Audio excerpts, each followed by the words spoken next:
Welcome back to the Strength and Speed Podcast. I'm your host, Evan Preparis. This episode is brought to you by Merrell. Merrell is the official shoe of Tough Mudder, so if you haven't seen what they have for their lineup, I would check them out. I recently picked up a couple of their pairs and tested them out this past weekend at Tougher Mudder, Wisconsin. Their main shoe is the all-out Crush, which has a little more padding than I'm used to, so I actually ran in a couple of their more minimalist shoes, specifically the Bare Access Flex and the Trail Glove. Kind of minimalist, zero drop, no insole, so they don't add a lot of weight when they get wet. So far I like them for Tough Mudders. Pretty good. They don't have the super aggressive traction like you would have with something like an Ice Bug, but I think that actually works in your benefit for something like a Tough Mudder, which requires running up a Warped Wall or Everest, right? So the extra flat sole, the less aggressive lugs on the bottom make it a little easier to run up the wall, especially unassisted. All right, speaking of Tough Mudder, we have a special guest today, Chris Maltbie. I probably should have asked how to pronounce your name ahead of time instead of going live on the podcast, but that's all right. Chris is 30 years old. Hometown is Bayville, New Jersey. Currently based out of New York. He's a background in neurobiology, and prior to Tough Mudder, he was doing biomedical research at Johns Hopkins. What a coincidence. I actually went to my undergrad there. He's been in Tough Mudder for 5 years total, 2 years as a project manager, 3 years as product manager, which is his current title. His race highlights include a 4-time World's Toughest Mudder competitor, 6th at World's Toughest Mudder 2015 with 80 miles, 6th at World's Toughest Mudder 2016 with 95 miles, 12th place at Toughest Mudder Northeast, and 17th place at the Barkley Falls Classic 2016, plus a bunch of other OCRs. So, Chris, welcome to the show. Thanks for having me. Cool. So I think this should be an exciting episode because I think everyone wants to know what it's like to work at an OCR company, specifically one of the biggest OCR companies. I know a lot of people have the dream of like, all right, I'm going to quit my job and go full-time OCR and work for a company. And I think I know I know several people who did that for Battle Frog, and we all know how that ended. So I guess let's start off with what's it like working at TMHQ, at Tough Mudder headquarters? Yeah. So, I mean, I can only talk about my personal experience, but, for me, it's been really great. I think I came from the same place a lot of people came from when they were looking to work at an OCR company. I love running the races. Was really into the industry. It played a big part of my life, and decided to dive in and check it out. Had the benefit of Tough Mudder being arguably the biggest in the industry, which lends it a certain degree of stability. But also joining 5 years ago, it was really that crazy growth period for the entire industry, which meant as a career move, offered a ton of opportunity and really let me carve out a niche and work on some things that were really rewarding for me. As Tough Mudder got more into competitive events and things like that, allowed me to apply the things that, my own experiences running races and doing a bunch of Tough Mudders as well to hopefully, improve our products and put something out there that, our customers really enjoy. Well, I have to say you guys are absolutely crushing it this year. And it's weird to think that a year ago, there was essentially 3 Tough Mudder, or actually, it was like 3 Tough Mudder events, right? So there was like the half, right, the full, and then World's Toughest, and that's pretty much it. And in the past year, you've added, half, you got the 5K, you got the half, you got the full, you have the tougher event, you have the toughest event, you have the World's Toughest Mudder, and TMX. So you guys have exploded your lineup and race options, and on top of that, getting stuff on CBS, not just CBS Sports, but CBS, the main network, is just phenomenal. So, I mean, I can't say enough good things about what you guys are doing for the industry as a whole. So thank you. Well, thank you. Yeah, it's been an eventful year for us for sure.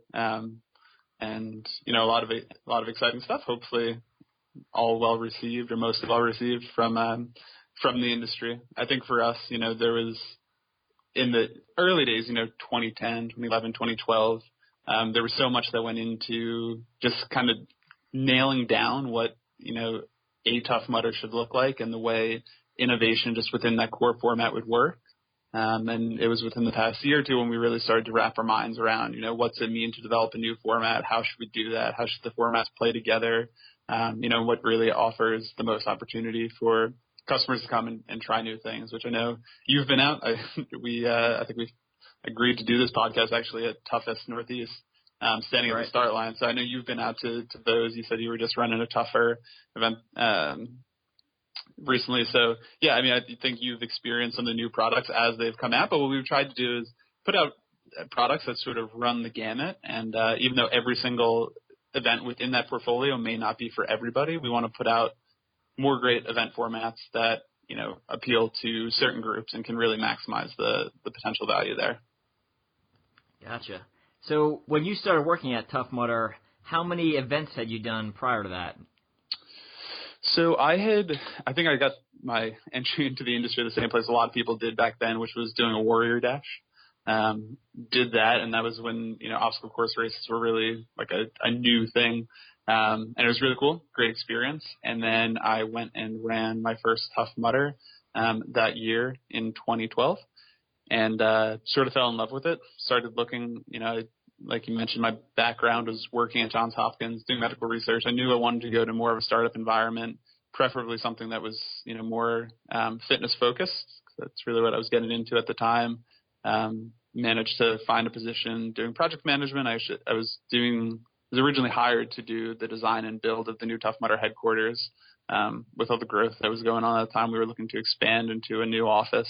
So I came on to do that. And then once I was sort of in the door, I started to run more and more. So I ran a couple in the fall of 2012 once I started working here. And then in 2013, I don't know, I stopped counting races at some point, but ran a whole bunch in 2013 and more since then.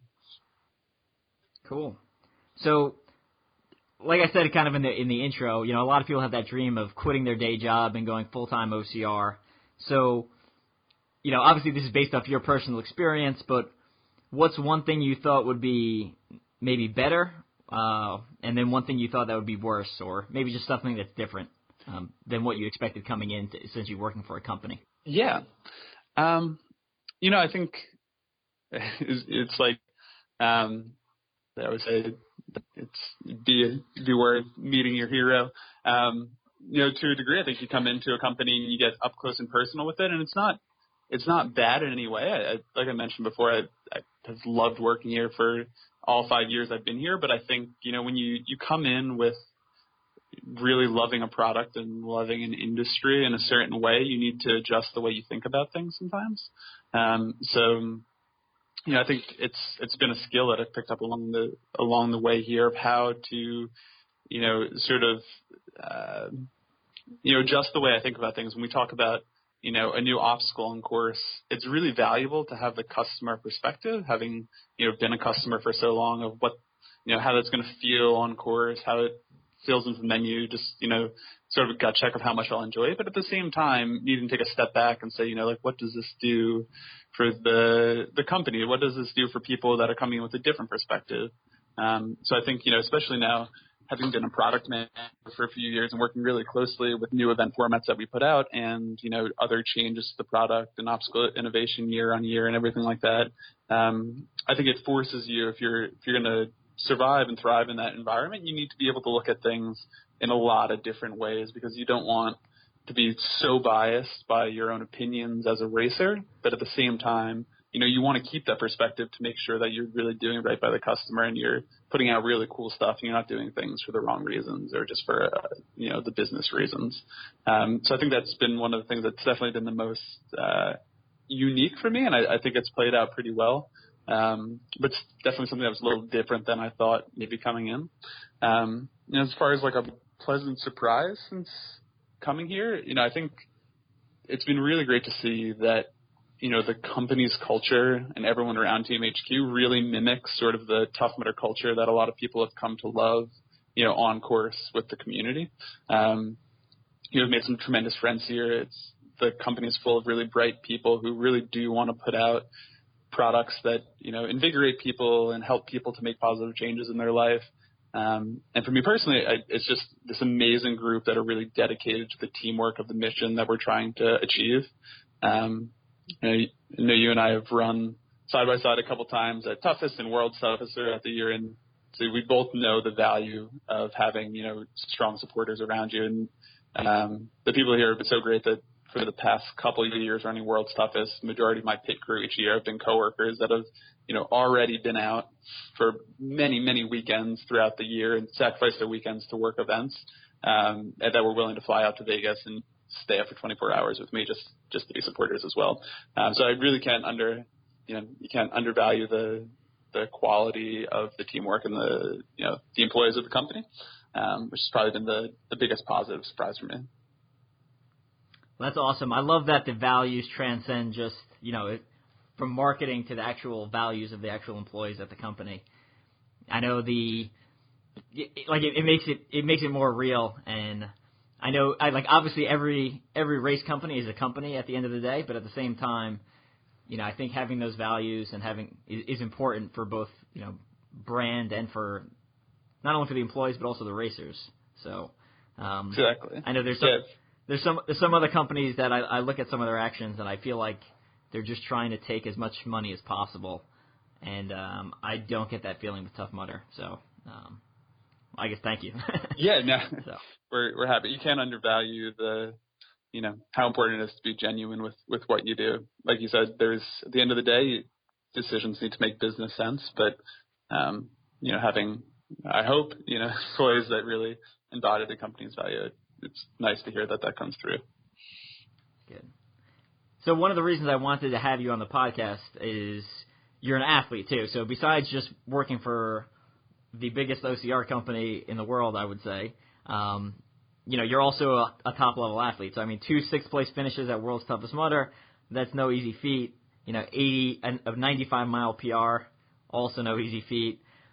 So how do you manage – so, one, I guess, how often do you race each year? Let's start with that. How often do you race each year? Yeah, so, World's Toughest is really the year-long focus for me, I guess. I've sort of figured out which niche I do best at. And the sort of the longer format is better for me. So World's Toughest is my big race every year. I was really happy when we decided to launch the Toughest series this year, to be able to, pick some races, in the off season sort of and get out there. And, I think as it's nice to flex your legs every now and then and just, do something besides just training. And then, throughout the year, I'll pick up a couple other OCRs when I'm, on site for Tough Mudder. And if I can sneak away for a little bit, I'll try to run a couple Tough Mudders. With the launch of Tougher this year and the timed wave, I ran 1 or 2 of those just without a timing chip, just to, go and see what the community was like. And again, just to sort of see how my legs are feeling and stuff. So, one big race a year and then a couple B races, I guess, and then just some other stuff to mix things up and keep the year interesting. Gotcha. So how do you balance work and training? Yeah, it's definitely, it's definitely a challenge sometimes, although without a doubt being at Tough Mudder has improved my fitness on the whole. So a couple strategies I picked up along the way, I guess. One, being on event sites on a lot of my weekends has the potential to be a pretty big detractor on the training, but if you look for the right opportunities, I've definitely managed to get out and run a lap or 2 on a bunch of weekends where I wouldn't have been able to otherwise.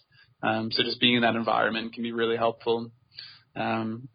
Recently I'm sure you've seen in emails, we launched Tough Mudder Boot Camp, which is a franchise gym model that we have, and we just built out the prototype gym at our main office in Brooklyn, which have been hugely helpful for me. So me and a couple of my other coworkers that are particularly in the fitness definitely take advantage of that, and it helps me to have some really top tier training facilities at my disposal when I am in New York. And then you just you learn other workouts you can do. I do a lot of hotel room workouts a lot of burpees on like the floor of a hotel and things, just to keep the blood flowing when you're on the road. And then, a lot of it's about discipline when you finally get back and kind of in your home base and being able to flip the switch and go right back to the training schedule, that you try to stick to when you're home. So a couple strategies, and there's definitely some side benefits of working at Tough Mudder that really help out. Cool. So since you finished sixth at 2 World's Toughest, for those who don't know, 1 through 5, there's prize money. So since you work for Tough Mudder HQ, if you won prize money, where does that money go? So we came to an agreement a few years ago where any prize money that I win, just to sort of offset any potential conflict of interest, will go to our official charity partner. So we're partnered with Team Rubicon, who have a really great mission connecting military veterans with natural disasters, and really leveraging their skills to go and help in tough situations. So any potential winnings would go directly to them, which is great, and I'm more than happy to sort of do that. It's kind of a win-win. Lets me keep racing and have some skin in the game at the same time. So yeah, back-to-back 6th place finishes. That was not by any sort of direct intervention. I would have loved to take 5th or higher, but that's just how it's just how the cards fall sometimes. I feel I came in 7th in the last 2 toughest mudders, and when we were in Philly, I missed it by 2 minutes. Like I could see 6th place in front of me. I just couldn't catch him. I know. And again, sometimes it comes down to it. In 2015, there was a little bit of a slip up with the timing system. So I thought I finished in 5th, and I ended up actually having a sprint finish with Joel Forsyth, who's a many-time world's toughest mudder and many times Legionnaire. And we jumped from the cliff at the exact same time. We climbed out of the water, and it was just a dead sprint in that last little drag to the finish line there. We both crossed, nearly keeled over, thinking we were taking 5th and 6th place, but it ended up being 6th and 7th, which was a downer. It was still, you can't undervalue the experience overall. Yeah, I actually remember that. I don't think I knew who you were at the time, but I know Joel. I'm friends with him, and I remember waiting in line with you guys, and we were talking about do we cut the line because everyone's kind of like in top contention, or do we wait it out? And you guys decided all right, well, since we're both in line, we're both basically at the same position, we'll wait it out. We'll jump off the cliff together and sprint it in, and it was brutal because I went off in front of you guys, I think. And because I remember watching you guys run into the end, so after 24 hours, it's so funny. Or like you said with the toughest, after 8 hours, it's amazing how close it can end up after all the time. You'd assume there'd be some separation, but there you have it. Yeah. And my co-host who's not here today, Brenna Calvert, actually we used to work on the Conquer the Gauntlet build crew, so she used to help build the obstacles, and she was racing for a while at the same time, and. Some people were complaining about conflict of interest, or there was some concerns, maybe murmurs. I don't think anyone directly complained. So she ended up not racing while she was building. But I know what I was thinking about it for Tough Mudder, even if you knew the obstacles, like the events are so long, I don't think it even matters because, two laps into the event, we're like 2 hours in. I've already seen everything that you already know. So I know it doesn't bother me at all because you're going to have to put about the same amount of suffering to make it 24 hours or 8 hours. It doesn't... Yeah, it's definitely, definitely different on a super long format event. But, even then we try. I keep out of world stuff as planning just to try to, even if it's for my own conscience, to make sure, there's no potential. But, like you said, 5-mile loop course, you see it so many times. I think you probably know better than anybody. After a while, you can run through the entirety of a world's toughest or toughest course just purely from memory in your mind. I think I can remember all of World's Toughest 2013 still, every painful turn and obstacle there. So less of a direct advantage. It's not like you're doing a 1-mile sprint where you can cut the corner and save some time or something. But we do our best to remove any conflict of interest and the prize money as well. At the end of the day, I really kind of just want to go and race. It's just have the side benefit of of working at the company as well. What's funny is my memory of like the obstacle order is actually really terrible, and I think that's what makes me good at like ultra OCRs, because I'll essentially forget. I'll be like, oh, I totally forgot I had to go through this awful like low crawl again. You know, like I'll come out the other side and immediately forget what I just did. So on short courses, I'll finish and people will be like, oh, you remember blah blah blah blah blah, and I'll be like, no, I don't remember that at all. Like I don't know, I blank out, I get into the zone or something. Yeah, it helps a lot. I think the world's toughest, you're like 12 hours in, you have 12 hours to go, and sometimes thinking ahead, like personally, I loathe the cliff. If anyone wants any evidence that I don't get any say in what goes on the course at World's Toughest, look no further than the cliff. I absolutely hate it.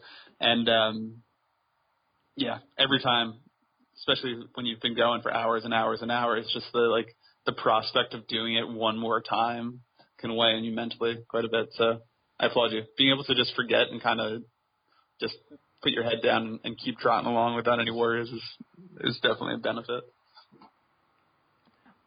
So I know we said you're better at the longer stuff. Will we see you or maybe any other Tough Mudder employees out at TMX next year? So maybe. So TMX, I actually worked really heavily on the development of that. It's definitely not in my wheelhouse as far as events go, but we, myself, and then there's one employee who's very, very into the whole CrossFit functional fitness thing. So we sort of used the two of us as the barometers for balancing that format. I guess actually let's back up first and explain to people what TMX is, in case they don't know, and then continue with the question. Yeah, for sure. So Tough Mudder X is the very newest format at Tough Mudder. It's a 1 mile course that combines sort of functional fitness and weightlifting type workouts on course with obstacles. So basically, before you hit every obstacle, you do like a quick, intense workout and then continue on. So it's really fast. Super tough, and it's meant to sort of hit the sweet spot between, your really quick OCR runners like, Hunter and Ryan Atkins and those types with, some of your really strong CrossFitters that can just throw around weight. So it's really cool. There was 2 episodes on CBS this year. The last one just aired about a week ago. And so for next year, we're launching it for sale. So this past year was invite only. We're going to go ahead for next year with some mass participation events where you can sign up, you can come out, you can sort of get a feel for what that format's like. And if you do really well there, you can qualify for the World Championship, which will, again, be televised, and we'll have some sweet surprises there. So it's definitely something new for us. It's definitely pushed me out of my comfort zone pretty severely, but it's a cool twist that brings in sort of lets, our OCR runners show off a little bit and go head to head with some people from other fitness disciplines. Cool. So back to the original question, will we be seeing you or any of the other Tough Mudder employees out on the TMX course next year? Yeah. So as I was saying, we used me as sort of the endurance benchmark for that. And we had some other people that are a whole heck of a lot stronger than I am, and we used them for balancing some of the weightlifting. So I've run many laps informally at this point, just trying to get that right. And every time I ran a lap, I swore I never wanted to run it again because it was so, I do cross training for Worlds, but definitely not accustomed to doing, like a whole bunch of 95-pound sandbag thrusters in the middle of running like a 1 mile course. So yeah, it's definitely a different experience. It's very cool. It was a lot of fun running, with some people who I've never raced against usually. Because you probably know this as well. You have friends that run OCR events, but they have no desire to go do Worlds, or they at least don't have the desire to go and run it in the same way that you want to run it, which is just really pounding away miles, hour after hour. But you might work out with them from time to time, and they're just really great at moving around weight, but they're not, they don't get into running the same way you do. So it's kind of cool to be able to do something that balances the two against each other. It kind of gives you a chance to compete with somebody that normally you would just accept your differences and move on. So I might go out and run one next year just to see how I stack up against a a bigger audience. I certainly enjoy the format. It's something unique. I'll never be a top competitor, though. I can tell you that. Gotcha. And for those of you that are interested in TMX, I actually interviewed 3 people who ended up being on the podium in the back of my book, Strength and Speed's Guide to Elite Obstacle Course Racing. So Corinna Coffin, Cassidy Watton, so the first and second place female, and then Kevin Riggy, the third place male, are all interviewed in the back of my book. So if you want to see how they were training before they knew even TMX was a thing, you can pick up that off my website and check out some of their training splits and diet and stuff like that. It's in the back of the book. That's awesome. They did some incredible things. Some incredible things out there in Twin Cities. Yeah, I was super excited for Kevin too, because I know Kevin. He was on my team for OCR World Championships in 2014, and he loves CrossFit. He's all about CrossFit, but he also likes to race OCR. So, I didn't think he would do that well, but I was super excited to see him up there. Yeah. Being on the podium with Hunter, Ryan, as the other 2 guys on the podium is insane. Yeah. That's legend level status. It's something entirely different. It's really cool to watch people who race and work out in completely different ways go and show up like that. Yeah. So speaking of obstacles, I know how does Tough Mudder come up with such epic obstacles? You guys have really stepped it up. I mean, the King of Swingers obstacle and Funky Monkey and all the variants of King of Swingers, Hang Time, and all that stuff is pretty. It's on a scale I would say no other company is.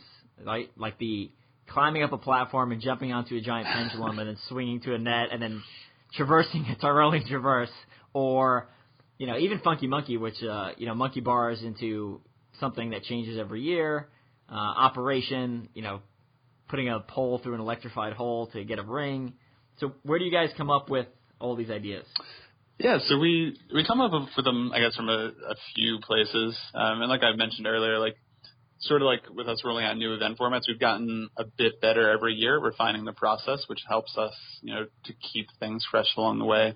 So my team is, the product team here, and most of our focus, or all of our focus, I should say, is either on new obstacles or new event formats. And, we've gotten into a pretty good rhythm with annual updates and have a whole process there. So, we do an internal obstacle competition with our employees to sort of generate some ideas. We do really heavy brainstorming with our team specifically to look at, the obstacle menu we have and where we think there's weaknesses, whether, for the following year, we think there needs to be more physical challenge. So this year you might have seen, a stage 5 clinger and some of the updates to Funky Monkey and things like that. We decided, we should really up the ante a little bit, make it a little bit more physically challenging. Some years we might look at it and say, hey, we really want to play up to the mental grit this year, and that's where something like, Crybaby comes out. So we'll focus on the parts of the menu that we want to address, and then we'll focus brainstorming on that. And then we also do, external obstacle contests. So we go out to the community. I don't know if you've ever submitted an idea, but we'll go out and we'll take in applications and we'll review them, and we'll have a big contest around it and fly out the winner. To come up with some really great ideas. So we sort of take all those ideas that come in, and we level them against each other, and then we go into our testing phase where we'll do a quick round of alpha testing, which is mostly internal for Tough Mudder. We'll just go out to an offsite location, we'll build some of the stuff, we'll play around with it, give our opinions, chat about it for a while, decide what's compelling and what might have been better on paper, and we'll leave those behind. And then we go to beta testing, where we'll invite out the community, some of our ambassadors, many-time legionnaires, folks like that. We'll have them come out and we'll do some focus groups, run them through the obstacles, put together a mini obstacle course, and we'll really refine those ideas and decide which we want to carry on for the following year.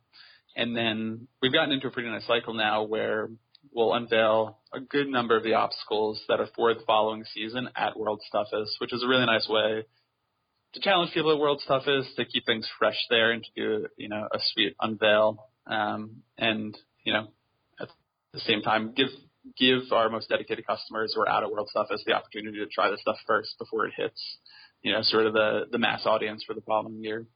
So that's sort of how we've baked it in. I think, hopefully we keep things exciting every year. It's certainly one of those things where the more updates, Yeah, you would think that the more new obstacles you roll out, the fewer ideas you'd have to draw from. But I think we have the benefit here of a lot of wildly creative people, so much so that we have sort of a backlog that we draw from time to time and make sure we haven't passed on any ideas before. So, yeah, it's definitely an interesting process, ton of fun, especially for someone like me who's, who loves the industry, was into it before he started working here and has sort of grown with it. At the company, it's a pretty sweet opportunity to be able to come up with an idea, see it built out, and then toy around with it. So sort of the process in a nutshell. Well, I love the more challenging obstacles, so keep rolling those out. That helps me gain on the pure runners because they typically fail them, and I typically don't. Like, I know last year's World's Toughest was I remember when you guys started unveiling Stage 5 Klinger and the changes to Funky Monkey. I was super excited because I was like, yeah, people are going to fail that. That's going to be awesome. I'm pretty sure I've seen you blow past me as I was failing some of those, so yeah, you're welcome. So, as an employee, and then I guess this question, answer it twice. Once as an employee and once as an athlete, what's your favorite obstacle? Ooh, good question. If they're different. Yeah, I don't know if I have a favorite obstacle as an employee. Probably something inexpensive. No, I think, for both, probably, kind of traditional. It's like, love Everest. Back in 2015, we made the update to Everest 2.0, which I was really, really enjoyed. But, to me, that's sort of the ideal obstacle, right? It's something that if you're super fit, you can do alone, especially if it's bad conditions. If you can make it up and over that when it's raining out, you're pretty incredible.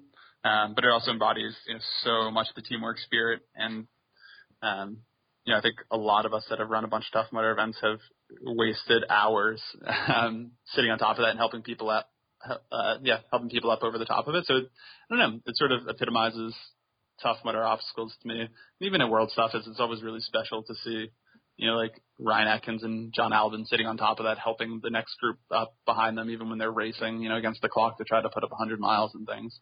So yeah, I think it's one of those, it's really simple. It's been around forever, minus a couple tweaks.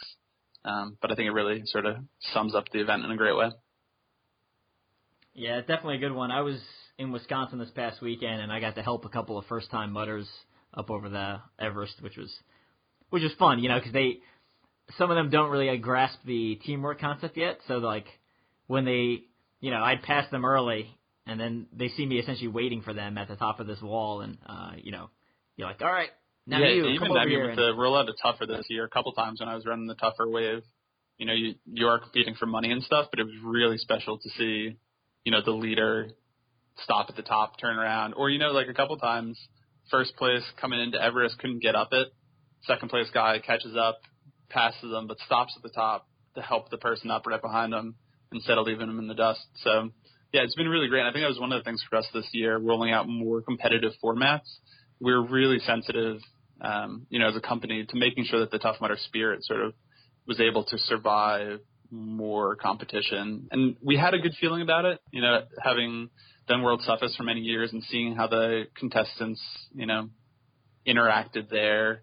But we're paying a lot of attention to it this year, and it's really special to see. And I think you're right. When people come from, either having not done OCRs or coming from more competitive OCRs, coming into Tough Mudder, there's some really special moments when it clicks for them. And you're like, wow, these other people are going to stop and wait and,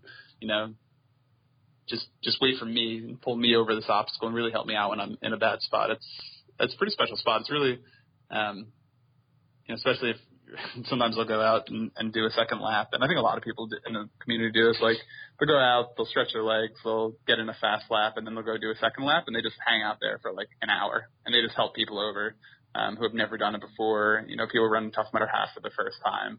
And it's just this really great moment with people that have tons of experience, know the community, know the event really well, and these people that are brand new, and it's sort of like an induction into the whole thing. So. Yeah, when I ran Tougher this weekend, I was running with one of my friends, Jay Flores, who's done a ton of OCRs, but has just never done a Tough Mudder. So beforehand, I knew he's a little bit faster than me, so I figured he would be ahead of me. Beforehand, he was like, so he was asking me my opinion on certain obstacles and how do you get over them, especially if there's no one around. So I basically shared whatever my secrets or my techniques to getting over stuff. And I ended up a lot closer to him than I thought I'd be. So I was actually, he was in eyesight the entire race. And it was hysterical. He'd get to some obstacles and he'd be like, I don't know what I'm doing. Like Snot Rocket or Augustus Gloop. Like he's like, do I go over the fence or do I go under? And I'm like 100 yards away and I'm like yelling, under, go under. And he's like, oh, okay. It was pretty funny. And then we helped each other out at a couple of obstacles, which was always a good time. But it's awesome. Anyway, so what do we have? I know we obviously covered a lot of stuff that Tough Mudder HQ has coming down the pipe. Anything else you want to share, or any other sneak peeks you have coming out? Oh boy, well, there's always something. We do have a pretty exciting announcement coming up, which I can't reveal now, but a little bit more competition for the end of this year than has been announced so far. So that'll be coming up hopefully in a couple of days. We'll be making that announcement, which should be pretty exciting I know it is for all of us here. I think we touched on a lot of the stuff for next year. It's going to be packed tougher at pretty much every event.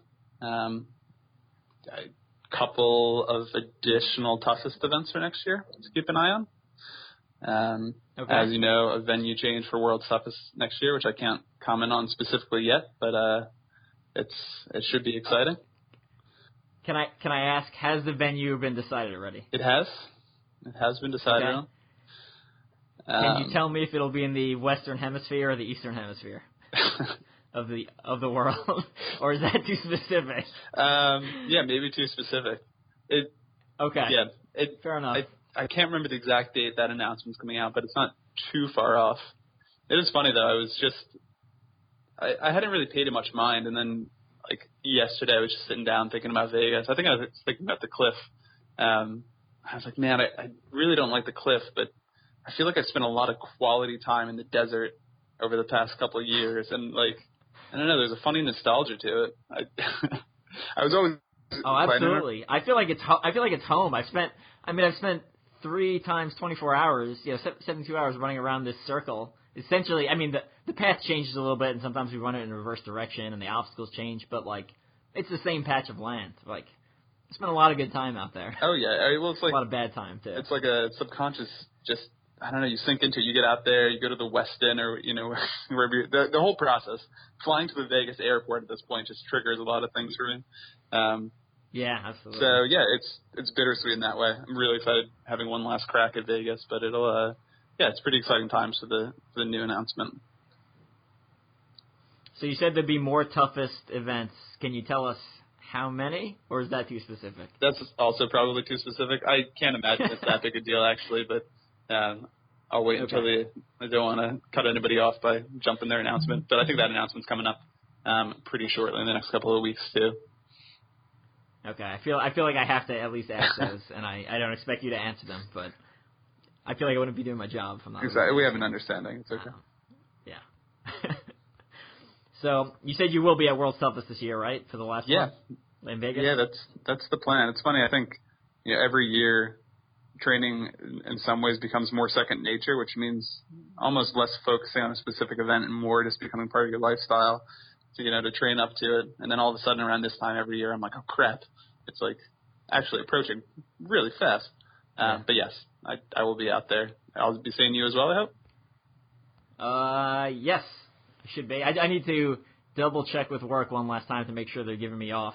There's a small chance I won't be there, but I'm feeling pretty good. I should know. I'll know by the end of this week or next week. Yeah, just tell them it's the last year in Vegas. We'll understand. Yeah, so I was actually talking to one of the Merrell guys on Sunday about this. It's hard to, when you tell people, oh, I'm going out to a race, they're like, oh, okay. A lot of people will go to races, and it's like, yeah, it's kind of a big deal, right? Like, it's essentially the championship for the entire year, right? 2, it's a 24-hour race, so it's not like I'm going out and running for 20 minutes and then calling it a day. Like, I'm putting in a lot of work on the day of the race, but more importantly, my life revolves around preparing for this one event. Like, every time I go for a run, I think the World's Toughest Mudder at some point crosses my mind. And I'll go an extra mile, or I'll do an extra, I'll go back out for a 2-a-day workout or something like that, right? Like, I adjust my diet, I adjust the way I train, I adjust my schedule, my family flies out. It's like, it's a huge production. Exactly. So, it's a year in the making. And then on top of, and then on top, what I'm really happy is you guys got on CBS, right? Because that, I think, it helps convey the importance to coworkers, right? So when you say, I'm doing a race, they're like, oh, okay. You're like, it's on CBS. Like, not CBS Sports, it's on CBS. And I finished X place. For me, I finished top 10 last year. Like, yeah, I need to go to the race. It certainly adds some legitimacy, even for my family. People, some of my family members that haven't been able to make it out yet. It's a lot nicer to be able to be like, just go watch it on CBS. I don't need to explain exactly what's happening. This is what I'm doing every year, and it helps. They definitely sum it up better on TV than I can with some rambling explanation. Yeah, and it's not a small event either. I think people think, because if you look at the ultra community worldwide, not ultra obstacle course racing, but ultra running in general, most of the races are pretty small. Like, there's typically not 1,000 people at them. Yeah. Definitely not 1,200 plus, which is what you guys bring in, I think. Yeah. So. Yeah, all you need is like one quick shot of the some of those aerial shots of the pit, which is like a field of tents. I remember that being like, I ran World Toughest the first time in 2013, and just showing up at Raceway Park and just seeing like this parking lot just like flooded, just side to side with tents everywhere, and all of a sudden you're like, wow, I'm in something pretty serious right now. Yeah. Cool. So I still think it's surreal.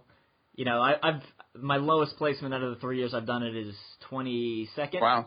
And I still think it's surreal showing up to the event and like seeing thousands of people and thinking like, I can beat all these people minus a small handful, most of which I know them by name and face. Yeah. It's like, it's very surreal to me. Just see, 1,000, like how many? That's insane. And you're like, I somehow managed to pass all these people. That seems unlikely, like from a probability standpoint. No, I doubt it pretty heavily every year. It helps that everyone out there is they're all lovely. I don't know about you, but most of the 24 hours is just spent like kind of chatting with people along the way. I don't bother looking at the leaderboard or anything until like, I don't know, 12 hours in or like 16 hours in or something, because it changes so much throughout the day and stuff. But it's such a cool experience to just like kind of throw yourself at the mercy of your training and be like, you know what, I'm just going to go for 24 hours. I can't say exactly where I'll end up. I'm not like glued to the leaderboard the whole time, but at the end of the day, I want to see like how my preparation pans out for this. And in the meantime, I'm just going to hang out with a bunch of people and talk to them when we pass each other, talk to them when we help each other on an obstacle, and sort of keep cruising. So it's definitely a special thing. And I agree. I admittedly probably doubt myself a little bit every year when I show up and see the sheer number of people. I'm like, well, this year I'm obviously going to finish like 500. But you kind of just show up and go and hope for the best. I totally agree with that leaderboard thing. I think a lot of people get overly concerned about checking placement, or like, again, before the 12-hour mark, it's almost meaningless in my opinion. You just gotta run your own race. I know I've run with some of I typically am running for the first half of the race. I'm right around the top females, so I actually end up talking to April D for a while, or Stephanie Bishop, and I remember talking to one of them and being like, yeah, don't even worry about the leaderboard. It's because it'll change. People will blow up. People have started out way too fast, and in the end, like the Tough Mudder Creed thing says, the race is really, it's you against yourself, right? Like, you can fake the funk on like a 5K and like push a little bit harder than you should, but like, you can't really fake the funk on a 24-hour. Like, you're gonna hit whatever your physical limit is, and then those who are mentally tough enough to persevere can continue, and those who are not, we'll have to call it early. Yeah, no, every time I talk to somebody about the whole training thing, I have to reiterate, any limited ability that I have as an athlete is like, anything I do at World Toughest is predominantly because I have a massive personality flaw around being stubborn. And it's like you train yourself to a certain level, and from there it's just like, how like freaking stubborn are you that you're just going to keep going until your body actually like breaks in half? It's an interesting race for sure. So speaking of talking to people on the course, so I was running in Chicago, And, between the podcast and the book and, my racing, a decent number of people will say hi to me. As I run past people, they see the name on the back of my bib and they say hi. I'm on lap, I was finishing 7 and Ryan Atkins was finishing 8. So we end up kind of converging on our paths. I actually messed up on King of Swingers, the only time I did all race. And so as I was coming off the penalty, he was coming off the obstacle. And I ended up running with Ryan for like the last 10 minutes of one of his laps. And while I feel like a lot of people say hi to me, everyone says hi to Ryan. Yeah. Like, everyone. It is insane. Like, running with him for 10 minutes was probably the coolest thing of that entire event. Because everyone's like, yeah, Ryan, let's go. And I'm like, they're not even saying hi to me. But I could feel their energy, that was directed at him. Like, I was getting, bleed-off energy from them. So I know, it's crazy. I felt great.